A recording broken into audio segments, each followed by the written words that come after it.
some of the difficulty we know, we're talking about future proofing. So one thing we know, film, and I'm not advocating film, but we know it lasts 100 years.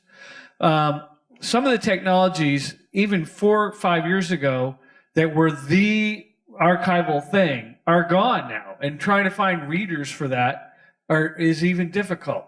Yeah. So, and I understand that Panavision just announced an 8K camera, right? So yes, correct. We haven't even talked about that. So now we got an 8K camera mastering. So it becomes hard as a producer. Jeffrey, I feel your pain and I relate to it. But the truth is, if I'm thinking future archival, when the technology is constantly changing, I mean, what we need in some ways is a technology that stops and is stable for 100 years. That's what we need, but I don't know if that's possible. So how do we address that? Because that's a big concern. Peter has a great answer for this. Okay, well, I was joking earlier. We're going to ban all innovation from here on out. We're all set. But let's talk about the whole film thing, okay? There's two things happening simultaneously. Our knowledge about film is diving. All the people that work in labs, they're all retired. A mini example of that is in the 90s, Bulworth, the movie Bulworth, tried to come out with by resurrecting this IB dye transfer process.